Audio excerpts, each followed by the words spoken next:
Good afternoon. Today we are going to be talking about the single degree of freedom response. Single degree of freedom response to harmonic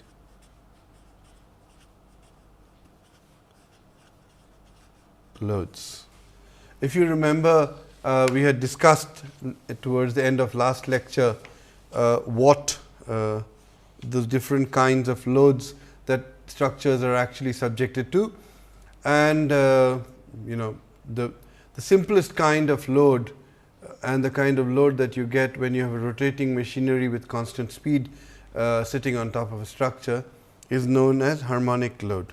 The harmonic load is of this form.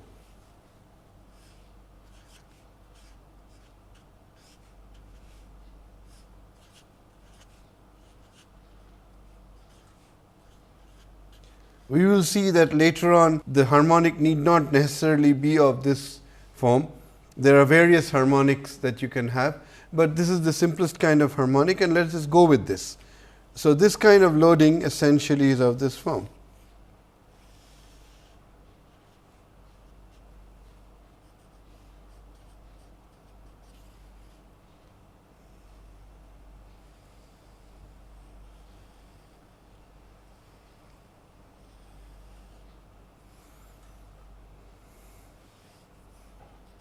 This is the periodicity of the load, which is of course given by this, where this is the loading frequency of the harmonic load.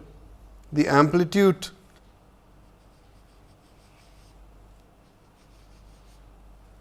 is P naught and minus P naught. Okay. And so, this is the sinusoidal load that is given in this format. So, let us look at the solution of the response of a structure to this kind of loading. Okay. So, before we start looking at different kinds of structure, we will start off with the undamped structure.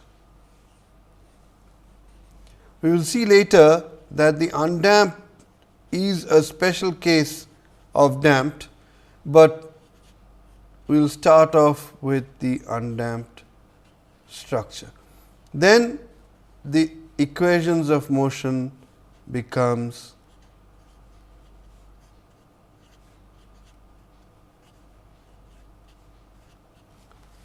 mu double dot plus k u is equal to p naught sin omega bar t. Of course, given initial conditions, which are u 0 and u dot 0. Okay. So, these are the given initial conditions. Okay. Now, we know when we are looking at free vibration, if we did not give an initial condition, you would not have vibration. For example, if you did not give an initial displacement, the structure would not vibrate and freely. However, for forced vibration, typically the assumption is that the structure is like this, and then it is hit with the load, and because the load it starts moving. Okay. So, by and large, when we are looking at forced loads, we are going to assume what are known as at rest initial conditions, which is u 0 is equal to 0, u dot 0 is equal to 0. Okay. So, that is what we are going to assume, but of course, it is not necessary that you have to assume this. If you do have an initial displacement and initial velocity, you can solve the problem. That is not an issue, but let us just solve it for this particular problem. Okay. Now, remember we talked about the fact that you had the homogeneous solution, and the homogeneous solution was essentially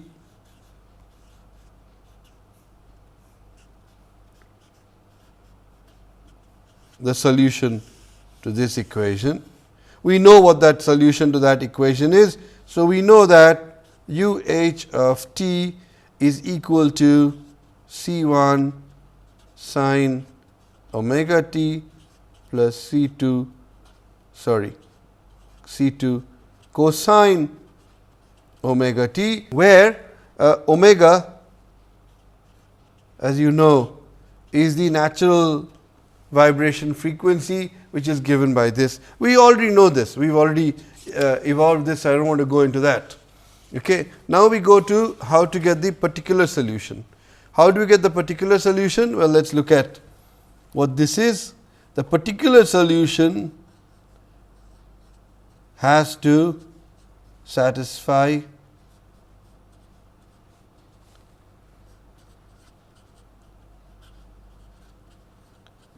now mathematics, from mathematics we know that u of p t has to be of the form, for a harmonic load, it has to be of the form g1 sin omega bar t plus g2 cosine omega bar t. Okay. This is the form that it has to take, and g1 and g2 we can obtain by actually putting this into this equation. That is the particular solution. And so, if we look at this, okay, without going into the y of it, this one turns out to be g1 omega bar cosine omega bar t minus g2 omega bar sin omega bar t, and u double dot p is equal to minus g1 omega bar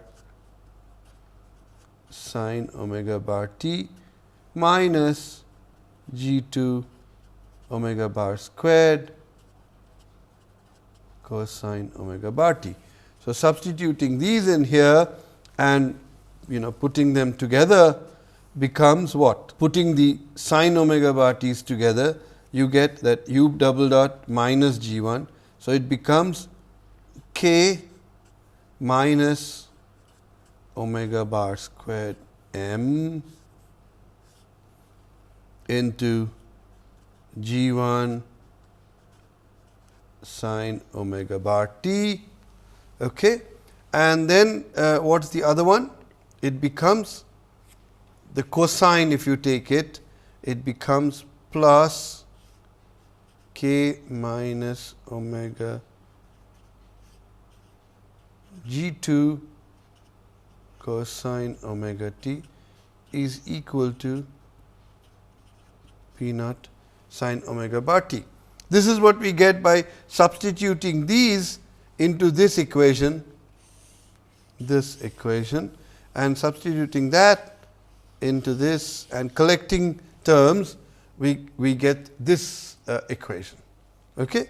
Now, once you get that equation, then automatically, if we look at it, what happens here? Just let us look at it.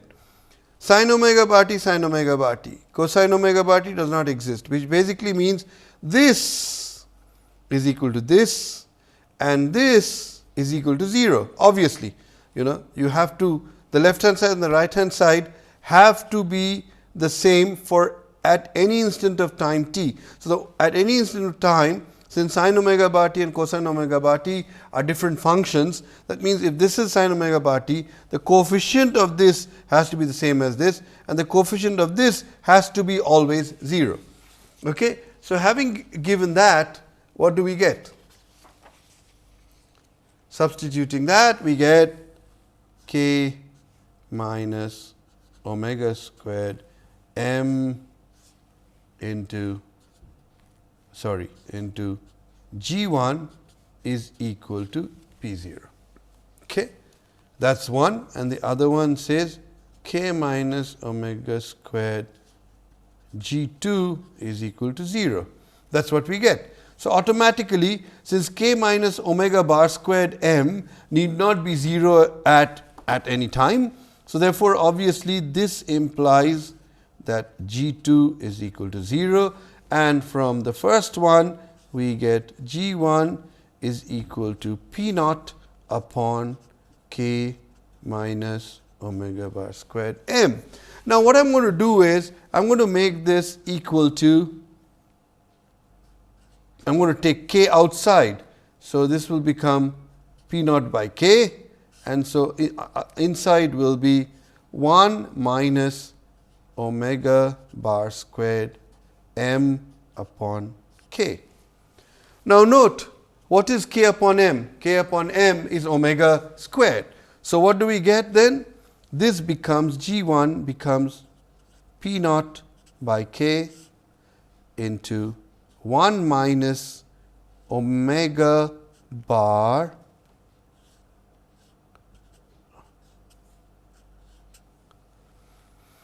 this is what G1 becomes, and so if we substitute that in and the fact that G2 is equal to 0, that means the particular solution turns out to be of the form U P of t turns out to be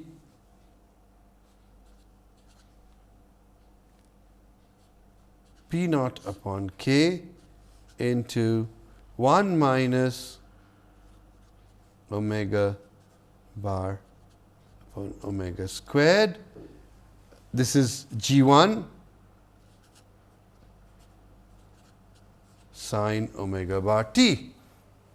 Okay. So, we have seen that u h of t is equal to C1 sin omega t plus C2 cosine omega t, and therefore, u of t therefore becomes C1 sin omega t plus C2 cosine omega t plus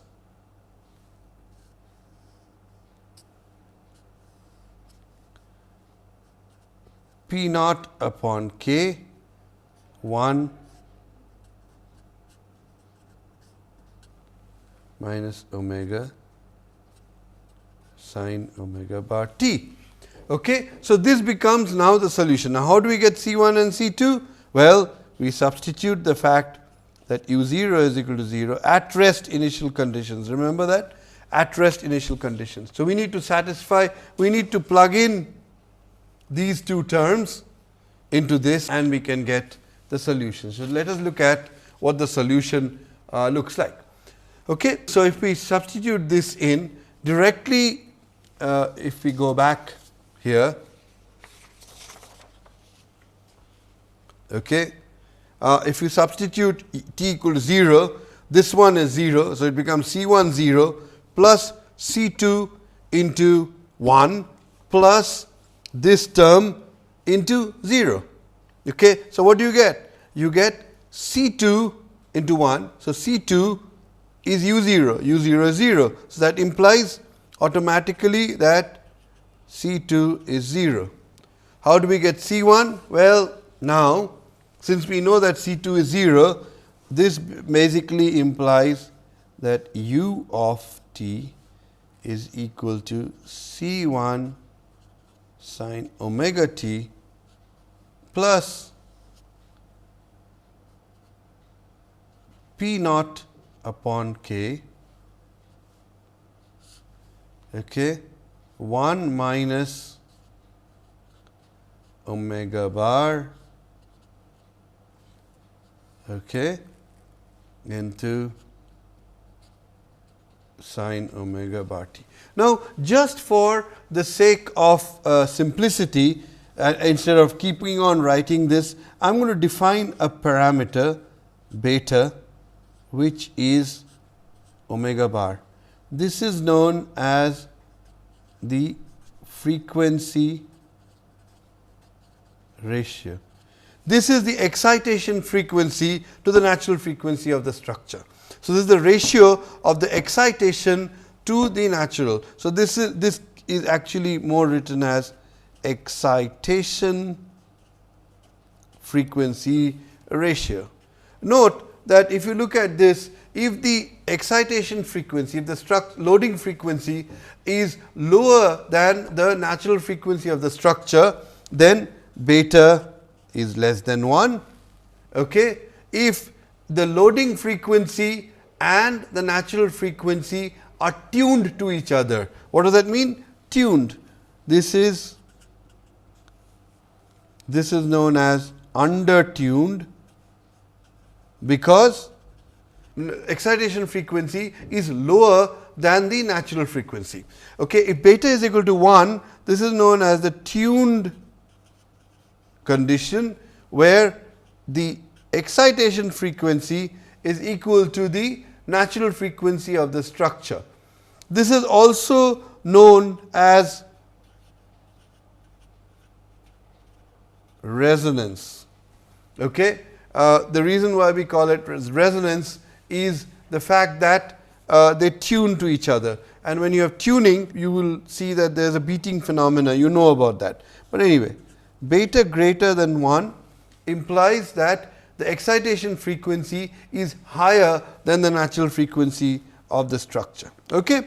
So, these are the possibilities. So, now let us look at what happens. Let us see how to calculate C1. Okay? So, let us now see the situation where I am going to substitute now. I am going to actually differentiate that term. So, let me differentiate that term. What do I get? I get u dot of t is equal to C1 omega cosine omega t plus, now we have P naught by k upon 1 minus beta squared. Beta is the excitation ratio of the excitation to the natural frequency, okay, into omega bar cosine omega bar t. Now, I am going to substitute. What am I going to substitute? I am going to substitute the fact that u of t at t equal to 0, cosine omega bar t is 1, cosine omega bar t, cosine omega t for t equal to 0 is 1, and cosine omega bar t for t equal to 0 is also 1. So, what we get is that C1 omega plus P naught upon k into 1 minus beta squared omega bar is equal to 0. Why? Because the initial velocity is 0, at rest initial condition. Remember that? So, from this we can get C1, and C1 turns out to be equal to minus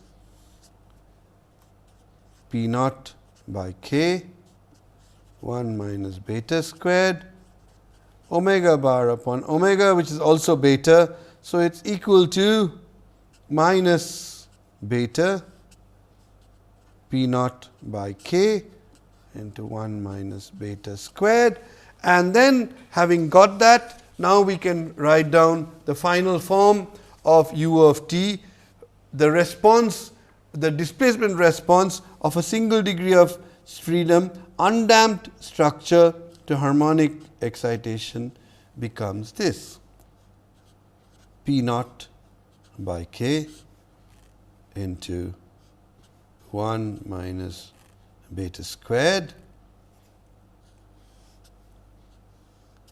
and then inside we have cosine omega bar t minus beta,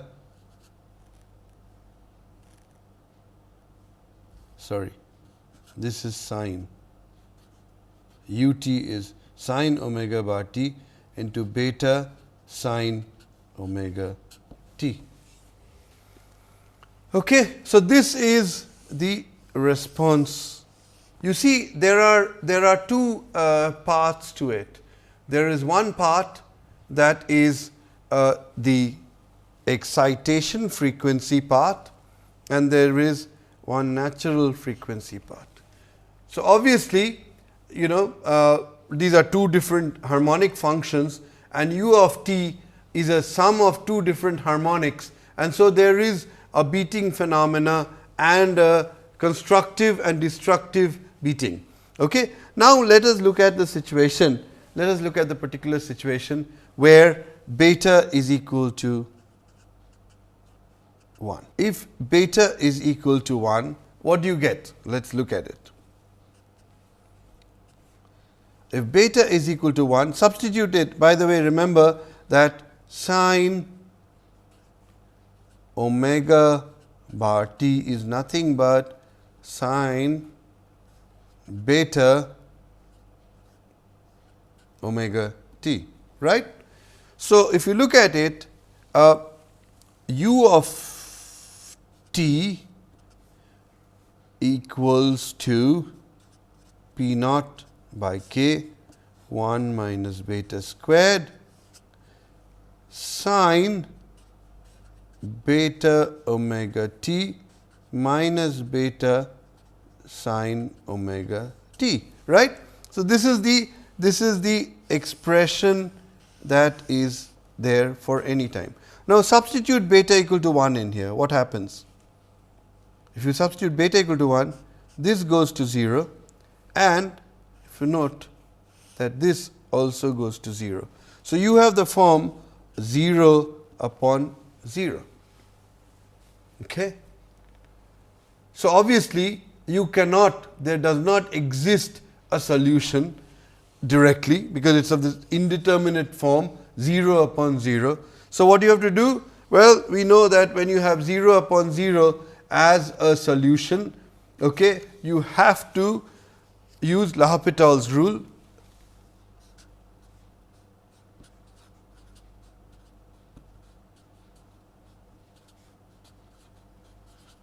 What is L'Hopital's rule? L'Hopital's rule is that, well, you know, when you have a 0 by 0 indeterminate form, you differentiate both.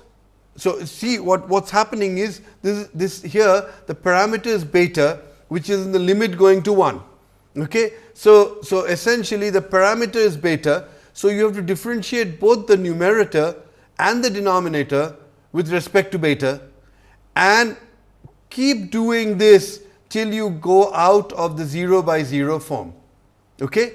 So, that is the important aspect of this situation. So, let us apply L'Hopital's rule here. So, what do we get? Note that the p naught upon k is a constant. This does not change. If you look at this, the denominator 1 minus beta squared, when differentiated with respect to beta, becomes 2 beta, and the top, if you look at it, you have sine, look, this is what you are differentiating, right. You differentiate this with respect to beta, and you differentiate this with respect to beta. The denominator 1 minus beta squared, if you differentiate with respect to beta, you get minus 2 beta. So, that is minus 2 beta, and this term sine beta omega bar t, what does it become? It becomes, you are differentiating with respect to beta. So, what you get is omega t cosine beta omega t. Okay. And the other one is, note that if you differentiate this term with respect to beta, then what you get is minus sine omega t. Now, let us substitute the beta equal to 1 in this particular case, because even now if we get 0 upon 0, we have to differentiate it further. But let us see what, plug beta, let beta tend to 1, right. So, plug in beta equal to 1, this becomes minus 2, and this becomes 1. So, it becomes cos omega. So, it becomes omega t cosine omega t minus sine omega t. This is not 0.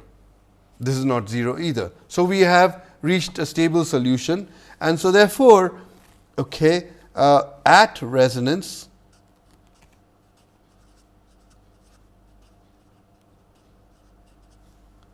which is beta equal to 1, u of t is equal to p naught by k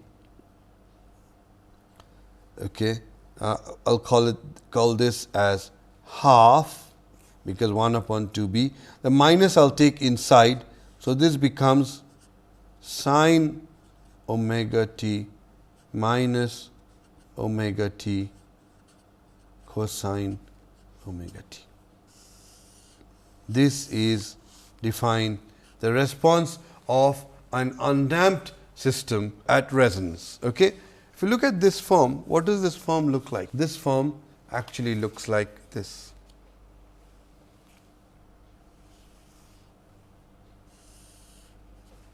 Note here that there are two harmonics, sin omega t, cosine omega t. However, there is an omega t associated with the cosine omega t. So, this explodes with time, and so what you have is at this point, since you have at rest conditions, u 0 is equal to 0, u dot 0 is equal to 0. So, it goes like this.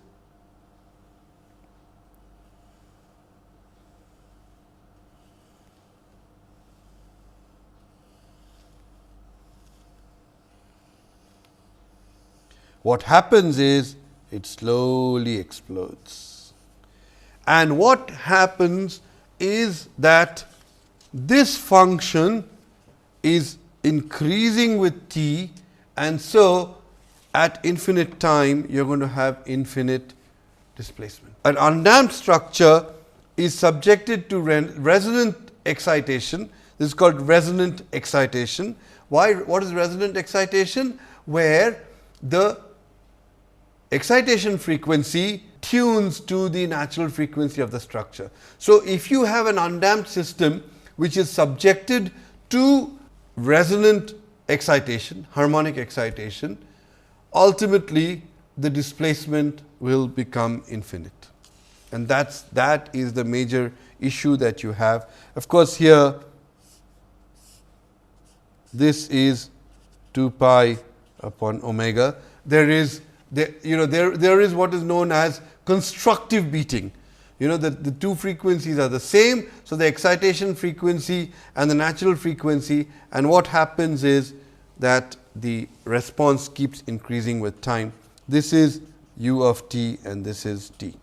Okay. So, that is what happens at resonance. Let us go back. This is the displacement response at resonance, and this is the off peak or off resonant response. Okay? It is interesting to note something, and that is that you have a loading. Let us just go back. What kind of a loading did you have? You had a loading that had the form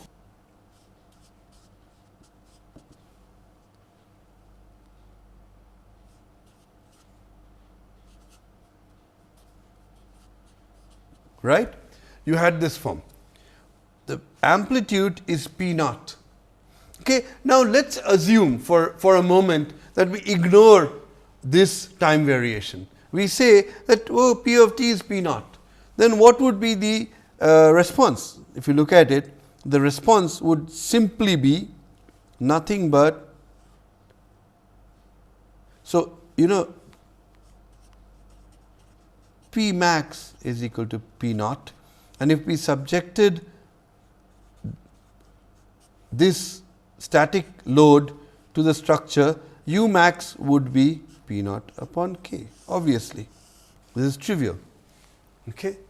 So, in other words, if the P naught was a static load, then the U max would be P naught upon K, right. But look at this, what happens here. If you look at in terms of U max, okay, if you look at this, P naught upon K exists here. So, this is like the static response. So, we can look at this as the dynamic parameter, right, and look at this, that this dynamic parameter is 1 minus beta, has a term 1 minus beta squared. Okay. This explodes. Think of the situation where beta is equal to 0. What does beta equal to 0 mean? Beta equal to 0 means that the load frequency is 0. Loading excitation frequency is 0. If excitation frequency is 0, what does that mean? That means that if you look at it, that this is nothing but like a P naught load acting on the structure. If the loading was acting, P naught loading was acting on the structure, then what would be the response? P naught upon K. Let us substitute in here. What do we get? Sin omega bar t, since this is 0, okay, this is small, so this becomes omega bar t. This beta is 0, so this disappears. Okay. So, essentially if you look at it, this is 1 minus beta squared is 0. So, u of t becomes P naught upon K omega bar t. That is the response. Okay. And again omega bar is 0. So, for all practical purposes, as this tends to 0, what is the response? The response is P naught upon K. Well, you see, beta equal to 0 is a static loading and the response is P naught upon K. You get that automatically. Okay. So, the point that I am trying to make is that this later on we will see is a very important aspect we will see how we can get a situation where we can get what is known as the dynamic amplification factor that gives U max as P naught upon K times a dynamic amplification factor. Okay. Today, you see, although I am giving you some overview of the physics of the problem, what we are going to be doing is essentially grinding through the mathematics for harmonic loading. Because once you grind through the mathematics for the harmonic loading, we can then start looking at the physical aspects that are important for harmonic loading. Okay. So, what I am going to right now look at, we have looked at already the undamped. So, now we are going to look at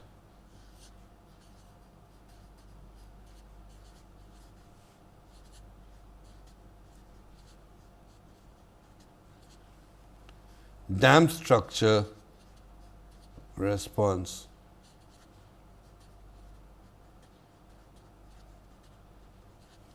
to harmonic loading.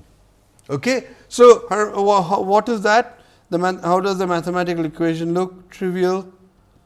We have seen this enough number of times. By now, I am just going to write this.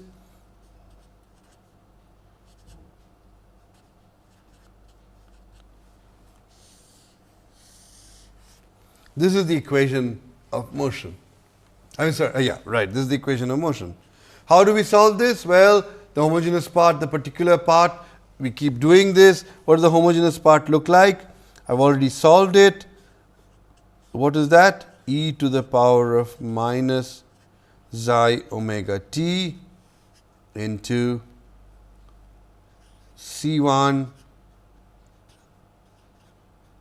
sin omega dt plus C2 cosine omega dt.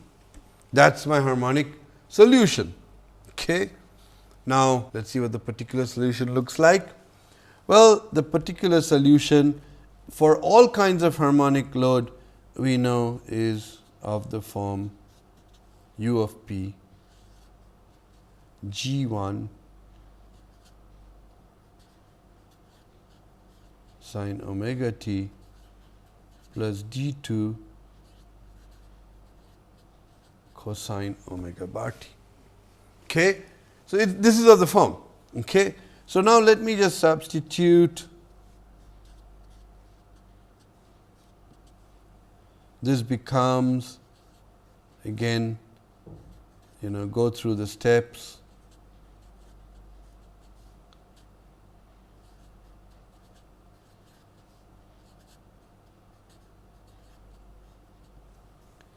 U double dot P of t is minus G1 omega bar squared sin omega t minus G2 omega bar squared cosine omega bar t. So, these are this, and now we substitute this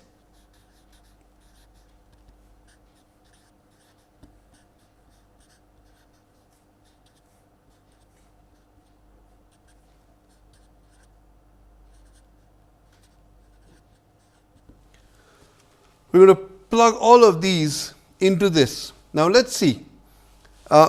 If you look at this particular situation, what happens is mu double dot becomes minus m into g1 omega bar squared sin omega bar t minus m g2 omega bar 2 cosine omega bar 2, then c will become c into g. So, substituting all of these and then collecting all the different parameters into one solution becomes what? Let us look at what it becomes. It becomes, and I am going to write this. So, what am I doing? I am substituting all of these, I am substituting these into this and then collecting terms, collecting all the sin omega bar t terms and cosine omega bar t terms together. So, if I collect all of them, this is what I get. I get, see, m into minus g. So, it is minus m into omega bar squared g1. That is the sin omega bar t term, I know. So, now let us look at what the sin omega bar t comes from the c term, that is minus c omega bar g2. Okay, that is the sine plus k into g1. This is my sin omega bar t terms put together. Then I put in all the cosine omega bar t functions together. So, then what I get is m omega bar g2 minus c omega bar. I am so sorry, made a mistake here. I want to go back and correct that. This is g1 sin omega bar t is just plus cosine. So, it is actually plus c omega bar g1 and then plus k g2 cosine omega bar t is equal to p naught sin omega bar t. So, what I have done is I have substituted u p u dot p u dot p directly into the left hand side, and then that is equal to p naught sin omega bar t. That is what I have done here. Okay. So, if you look at this, then what we get, k minus omega bar m into g1 minus c omega bar g2 is equal to p naught, and we get k minus omega bar g2 plus c omega bar g1 is equal to 0, because note that the sin omega bar t, this is equal to this and this is equal to 0. So, that is all I am just writing down those terms over here. Now, what I am going to do is I am going to simplify this by dividing both sides of the equation with k.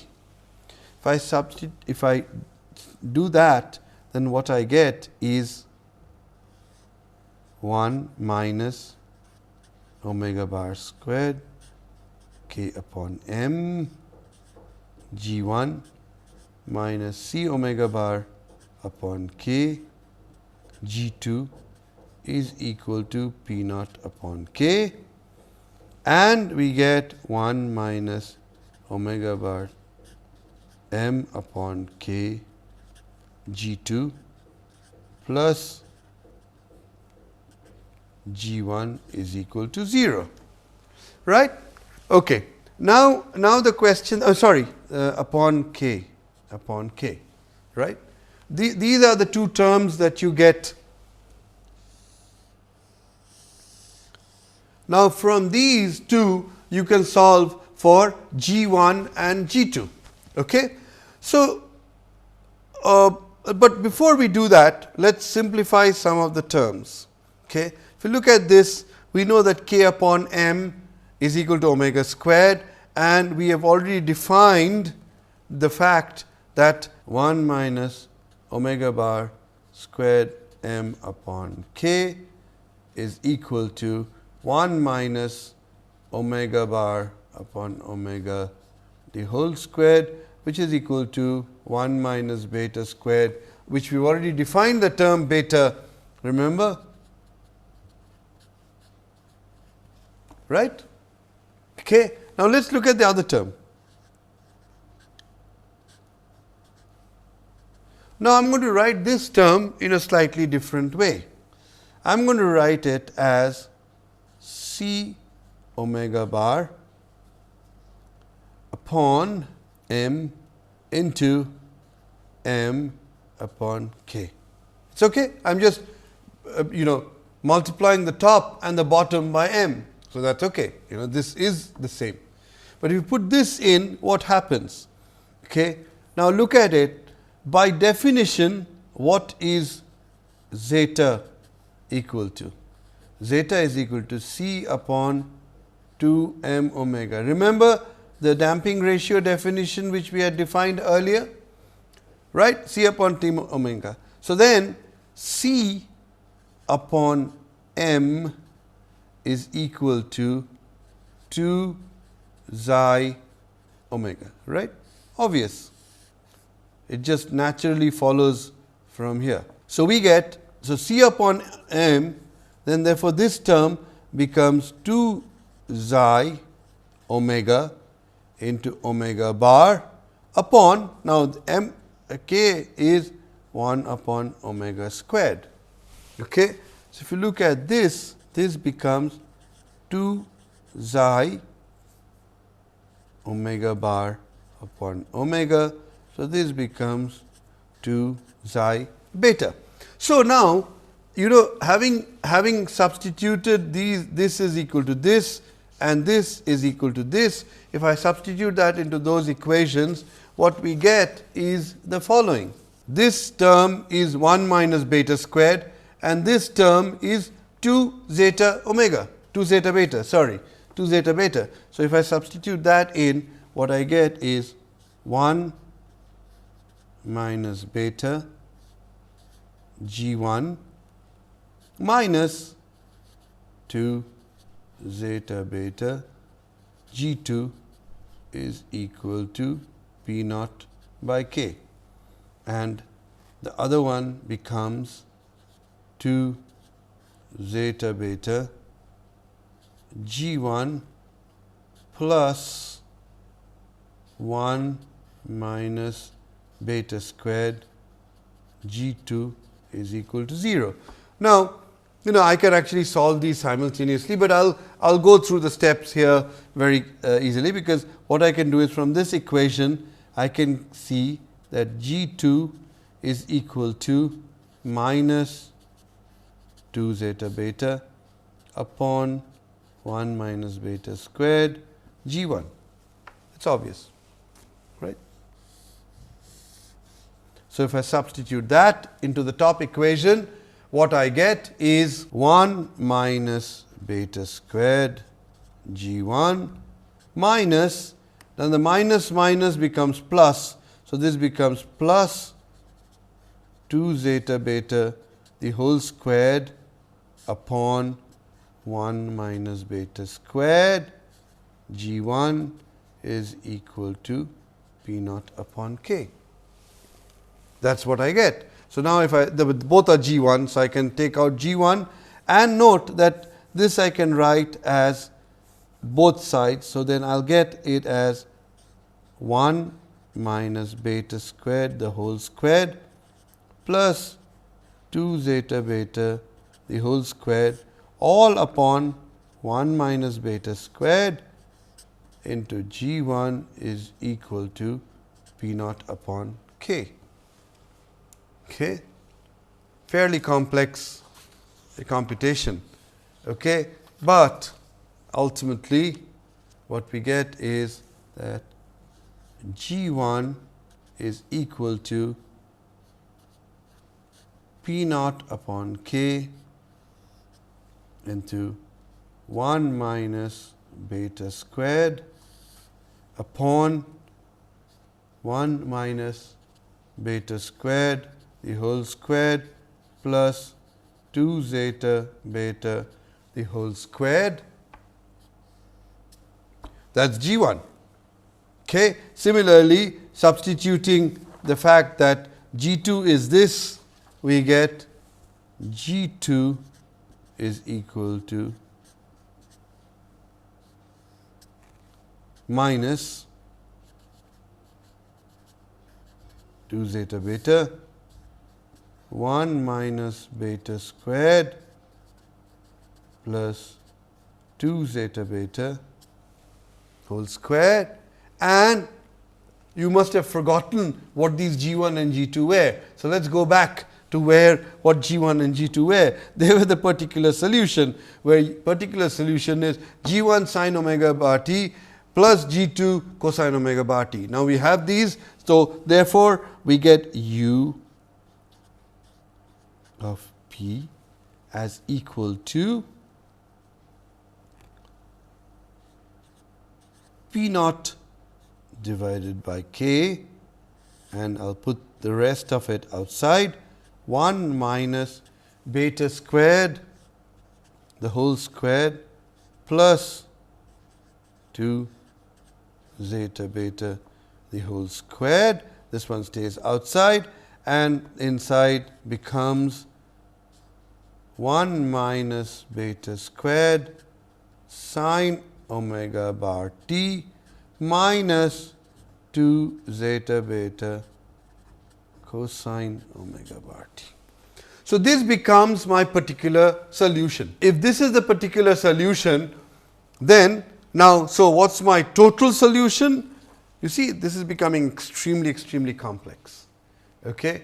So, what I am going to do is I am going to define, okay, no, I am not going to define anything. Let us just put down the U of t right now. U of t becomes e to the power of minus zeta omega t into C1, sorry, there is no, this is, sorry, there is nothing here, sin omega t, there is absolutely nothing here, plus omega dt plus C2 cosine omega dt plus P naught upon K into 1 minus beta squared the whole squared plus 2 zeta beta the whole squared into 1 minus beta squared sin omega bar t minus 2 zeta beta cosine omega bar t. Okay. And how can we get C1 and C2? C1 and C2 we get from U0 is equal to U dot 0 is equal to 0, which is at rest initial conditions. So, now you substitute into this.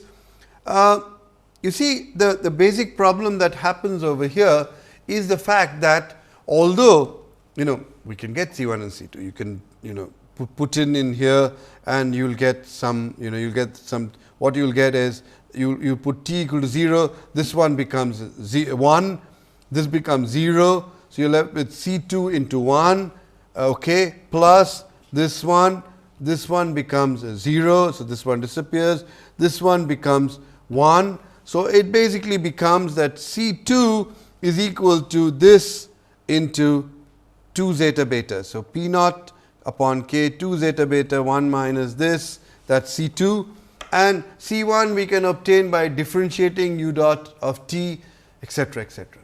The point comes down to this, that we do not care about C1 and C2. Okay, you can look up any book and it will show, it will give you C1 and C2 with all the mathematics behind it. It is not relevant. The relevant part here is the following, that this is the solution where C1 and C2 are known. These are known. This is the solution,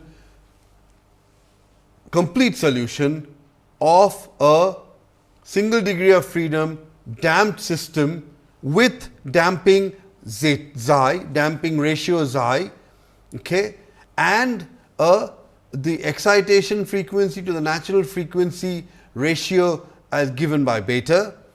If that is the situation, this is what we get, where note that omega d is the damped frequency, which is omega d is equal to omega into 1 minus xi squared. We have already seen this earlier. So, this is the solution. So, now what we have done in this lecture is the mathematics behind undamped system and damped system response. Okay? Thank you.